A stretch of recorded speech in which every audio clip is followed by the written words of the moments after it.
ပထမဆုံးဆော့ဘူးတဲ့ဗီဒီယိုဂိမ်းကွန်ဆိုးကိုမှတ်မိကြလားဗျကျွန်တော်အတွက်ကတော့ NES ပါ NES အစစ်တော့မဟုတ်ဘဲနဲ့ Made in China NES copy လေးပါဒါပေမဲ့တကယ်အရင်ဆုံးဆော့ဘူးတဲ့ဂိမ်းကတော့ဒီ Brick Game လို့ခေါ်တဲ့လက်ကင်ဆက်လေးပါပဲအဲဂိမ်းကွန်ဆိုးတွေဂိမ်းဆက်တွေကကျွန်တော်တို့တော်တော်ရှေးကျနေပြီမဲ့ဒီဗီဒီယိုမှာပြောမယ့်ပထမဆုံး generation ဂိမ်းဆက်တွေကတော့အဲ့တတောင်အများကြီးရှေးကျပါတယ်1983က Nintendo ရဲ့ NES ဆိုတာကတတိယ generation မှာပဲရှိတာပါပထမဆုံးဗီဒီယိုဂိမ်းကြောင်းပြောဖို့ဆိုနောက်ထပ်အချိန်25နှစ်နောက်ဆုတ်ဖို့လိုပါမယ်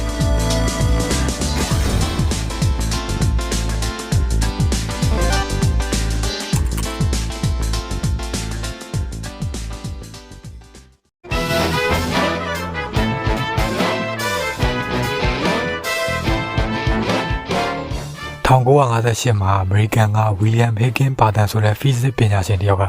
အခက်ကအနာလောကွန်ပျူတာတစ်ခုနဲ့ line နဲ့ချိန်နှုန်းတွေပြတဲ့ oscilloscope ဆက်နဲ့ပေါင်းပြီးနည်းပညာပြပွဲတို့မှာပြဖို့ကစားနည်းတစ်ခုလုပ်ကြည့်ဖို့အကြံရလာတာကနေကမ္ဘာပထမဆုံးဗီဒီယိုဂိမ်းတွေကတစ်ခုကိုဖန်တီးဖို့အကြောင်းဖန်လာတယ်သူ့မတိုင်ခင်က1950အစောပိုင်းမှာမီဒီပြောက်လေးနဲ့ပြတဲ့ရှေးဦးကွန်ပျူတာကြီးတွေပေါ်မှာကြားကွက်ချက်ကာတို့ဘာလို့လို့အယိုးရှင်းဆုံးကစားနည်းတွေကစားပြနိုင်တဲ့ program တွေကိုသူသေသနာအတွက်ဖန်တီးခဲ့တာရတော့ရှိပေမဲ့တကယ်ရုပ်ပုံလှူရှားတာရလို့မရှိခဲ့ပဲဖျော်ဖြေရေးအတွက်သုံးဖို့ဆိုတာလည်းဝေးပါဝီလီယံကဒေါနာမိုဒယ်30ဆိုတဲ့ကွန်ပျူတာမှာအရာဝတ္ထုတစ်ခုရဲ့အသွားလာကိုရေဆွဲအားတွေလေတိုက်နှုန်းတွေပါတယ်နဲ့တွက်နိုင်တယ်ဆိုတာသိလိုက်တော့အဲ့ဒီပညာကိုသုံးပြီးတဲနဲ့ကစားနည်းကိုဖန်သားပြင်ပေါ်မှာပုံဖော်ကစားနိုင်အောင်လုပ်ဖို့စဉ်းစားမိပါတယ်ဝီလီယံကဆက်ကိုဒီဇိုင်းဆွဲခဲ့ပြီးတော့ Robert V. Dvorak ဆိုတဲ့ပညာရှင်ရဲ့အကူအညီနဲ့အချိန်3-4ပတ်လောက်ယူပြီးတည်ဆောက်ခဲ့တဲ့လူနှစ်ယောက်ကစားရတဲ့ကစားနည်းမို့ခလုံးတစ်ခုပါပြီးတော့ oscilloscope ဖန်သားပြင်မှာရုပ်ပုံကိုပြပေးတယ်ကစားရတဲ့ပုံစံကတော့တဲနဲ့ကစားနည်းကိုဘေးတိုင်းမြင်နေရတဲ့ပုံစံတင်းနဲ့ဘောလုံးကိုကိုစားပြုတဲ့ပြောက်လေးကကွန်ပျူတာရဲ့အတွက်ချက်တွေကြောင့်အပြင်က physics သဘောတရားတွေတိုင်းရွေးနိုင်တယ်ဂိမ်းနာမည်ကို Tennis for 2လို့နာမည်ပေးခဲ့ပြီးတော့ဒီပညာပြပွဲမှာပြခဲ့တဲ့အခါမှာလူတွေအဂိမ်းကိုကစားဖို့တန်းစီစောင့်ခဲ့ရတဲ့အထိဖြစ်ခဲ့တယ်ဒါကတော့ကမ္ဘာပထမဆုံးဗီဒီယိုဂိမ်းလို့ရာနှုန်းပြပြောလို့မရရင်တော့တကယ်လှုပ်ရှားမှုတွေပါတယ်ပထမဆုံးဂိမ်းလို့တော့ပြောလို့ရပါတယ်ဒါပေမဲ့ဒီဂိမ်းကတော့ပြပွဲအတွက်ပဲလုပ်ခဲ့တဲ့ prototype မို့လူတွေစီရောင်းတဲ့အဆင့်တော့မရောက်ခဲ့ပါဘူး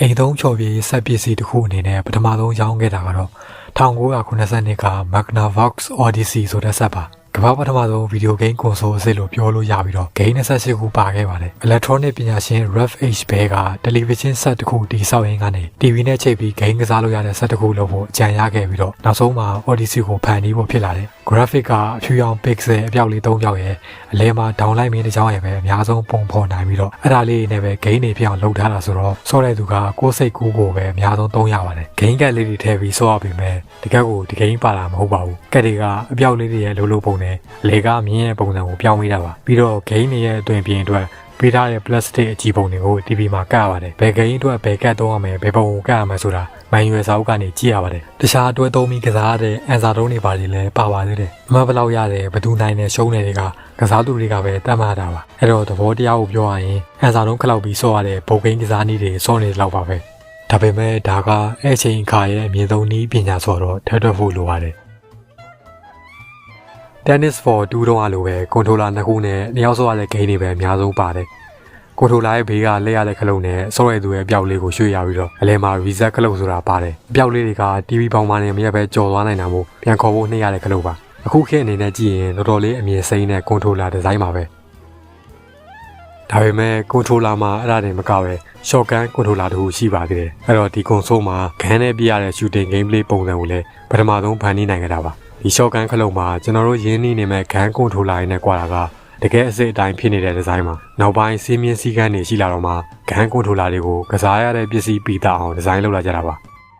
ဒီ shotgun controller နဲ့ဆော့ရတဲ့ game မှာလည်းအပြောင်းလဲထွေထွေထူးထူးမရှိဘဲနဲ့ screen မှာရွေးနေတဲ့အပြောက်လေးကိုချိန်ပြလို့မှန်ရင်အပြောက်လေးကတစ်ချက်မိတ်သွားရုံပါပဲ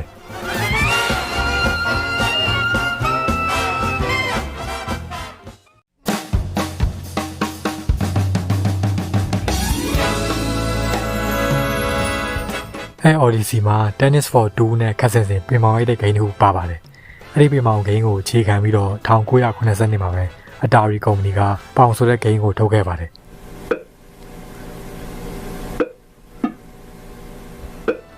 ဒီဂိမ်းမှာတော့အိမ်သုံးအနေနဲ့မယူရပဲ store ဆိုင်တွေ supermarket တွေမှာထားပြီးလူတွေအကျွေးစင်းနဲ့လာထည့်ဆော့ဖို့ယူရပါတယ်အာခိတ်လို့ခေါ်တဲ့အမျိုးအစားပေါ့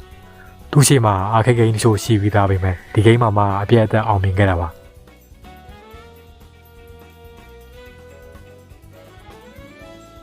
Tennis for 2ကစားခဲ့တဲ့ဘောလုံးရိုက်တဲ့ mechanic လေးကိုအချောသတ်ထားပြီးတော့အမှတ်ပေးစနစ်တွေပါတာမို့ player နှစ်ယောက်ပြိုင်ကစားနိုင်တဲ့တကယ်ဗီဒီယိုဂိမ်းတို့လိုရုပ်လုံးပေါ်လာပါတယ်။အဲဒါကြောင့်ပေါင်ကိုကမ္ဘာပထမဆုံးဗီဒီယိုဂိမ်းလို့သတ်မှတ်ရင်လည်းမှားတယ်လို့ပြောလို့မရပါဘူး။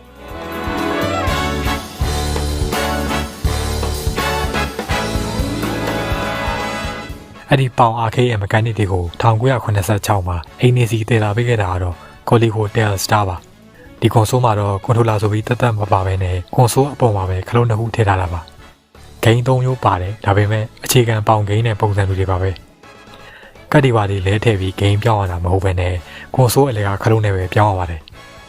နောက်ပိုင်းမှာဒီကွန်ဆိုးကိုပဲတခြားဂိမ်းပြောင်းလဲတွေနဲ့ဗာရှင်းမျိုးစုံဆက်ထွက်ခဲ့ပေမဲ့ Coleco Telstar Arcade မတိုင်ခင်ထိတော့ပြောင်းလဲကြီးကြီးမားမားရလို့မရှိခဲ့ပါဘူး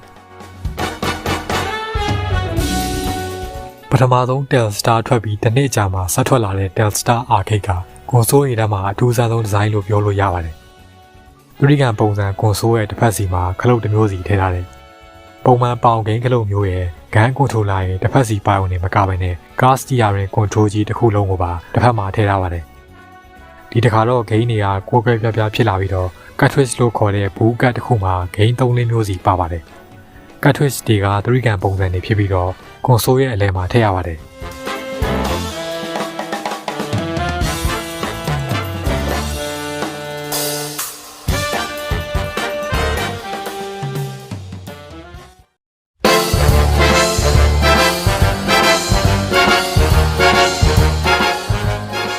ဒါကတော့ Generation 1လို့သတ်မှတ်လို့ရတဲ့ Game Console တွေပါ။နောက် Generation 2အကြောင်းကိုလည်းစိတ်ဝင်စားရင်စောင့်ကြည့်ပေးသေးချင်ပါတယ်။ဒါပေမဲ့တခြားဗီဒီယိုလုပ်စေချင်တဲ့ Classic Retro Game အကြောင်းအရာတွေရှိရင်လည်းအတိပေးသွားကြပါဦး။ကျွန်တော်ရဲ့ဒါမျိုး content တွေကိုသဘောကျရင် Follow Subscribe တို့ Share တို့လုပ်ပြီးကူညီပေးလို့ရပါတယ်ဗျ။အချိန်ပေးတာကျေးဇူးတင်ပါတယ်။